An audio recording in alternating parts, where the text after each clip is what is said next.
Ertalab tursam, уже ikkita oyoqda sezgi yo'q. Hech narsaga yaroqsiz bo'lib qolganman. Hijoma qilingan, osilgan, bochkaga ham qo'yganman. Tajriba ozganimda urganman ham orqa sohalarga. Bugun ba'zi bemorlar tabiblarga borib, igna sanchish, banka qo'yish kabi muolajalardan foydalanib dardiga davo izlayapti. Ammo bu muolajalarning barchasi ham bemorlar sog'ayishiga emas, aksincha ahvol og'irlashishiga olib kelmoqda. Men o'zimni qadrimga, sog'lig'imga achinayman. Hozir hech narsaga yaroqsiz bo'lib qolganman. Oilada ham, ishga ham, hayotda bir maqsadsiz odam bo'lib qoldim, nima? Gap shundaki, Toshkent viloyatida tabibga borgan erkak tanasidagi ba'zi sezish qobiliyatini yo'qotdi. Ma'lum bo'lishicha, bemor grija muammosi bilan tabibga borgan. Yetarli malakaga ega bo'lmagan tabib esa bemorni davolashga kirishgan. Belim og'riyapti aka.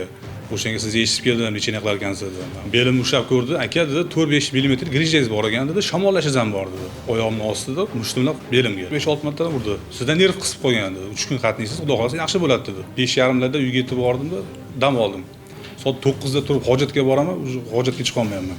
Ish hujjatlarida keltirilishicha, tabib erkakda hijoma, bochkaga solish hamda oyog'idan tepaga osib davolash kabi muolajalarni o'tkazgan. Sudlanuvchi tabib 1993-yilda, bemor erkak esa 1992-yilda tug'ilgan. Hijoma qilingan, banka qo'yib, qanaqa holat yengillashish bormi, bor degan. Tajriba ozganimda urganman ham orqa sohalarga. Ertalab tursam, уже ikkita oyoqda sezgi yo'q. Shundan keyin bemor xususiy klinikaga murojaat qiladi. Shifokorlar bemor erkakka quyidagi gapni aytishadi. MRTga tushdim, nerpatologga kirdim. Siz menga grijangizni dedi. Osganda grija chiqqanda urib yopishtirib qo'ygan buni. O'sha sizni sezgi organ bilan hojatga ketadigan nervingizga travma berib qo'ygan mana dedi. Ahvoli og'irlashgach, bemor xususiy klinikada jarrohlik amaliyotini boshidan o'tkazadi. Og'riqlar qoladi, ammo sezgilar tiklanmaydi. Qancha joylarda osyapti, oyoqdan osyapti, uryapti, boshqa qilyapti. Unaqa narsalar bo'lmayapti shu paytgacha. Men o'sha sababdan men aybdor emasman. Oyoqda sezgi yo'q. Hojatni kontrol qilib bo'lmaydi. Yosh bolaga o'xshab qo'yganman hozir. Ko'p doktorlarga bordim. Men o'zimni qadrimga, sog'lig'imga achinayman. Hozir hech narsaga yaroqsiz bo'lib qolganman. Oilada ham, ishga ham, hayotda bir maqsadsiz odam bo'lib qoldim, nima? Bundan litsenziyasini, diplomi, anaqa ruxsatnomalarini so'ragan ekan, ekspertiza bular bermagan, olib bormagan. Beldagi og'riq bilan borganman.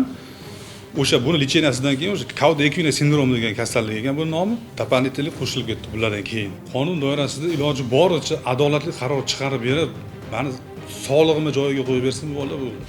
Bugun jinoyat ishlari bo'yicha aynan mana shu Yuqori Chirchiq tuman sudida tabibga nisbatan quyidagicha jazo tayinlandi.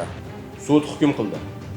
Sudlanuvchi O'zbekiston Respublikasi Jinoyat kodeksi 111-moddasining 2-qismida nazarda tutilgan jinoyatni sodir etganlikda aybli deb topilsin.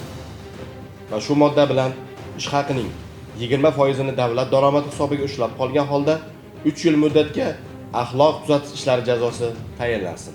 Shuningdek, sud hukmiga ko'ra sudlanuvchidan jabrlanuvchi foydasiga moddiy zarar undirish ham belgilandi. Bugun tabiblik bilan shug'ullanayotgan ba'zi shaxslar, fuqarolarning hayoti sizga o'yinchoq emas. Hurmatli bemorlar, siz esa har doim o'z ishining ustasi bo'lgan malakali tibbiyot xodimlariga murojaat qiling.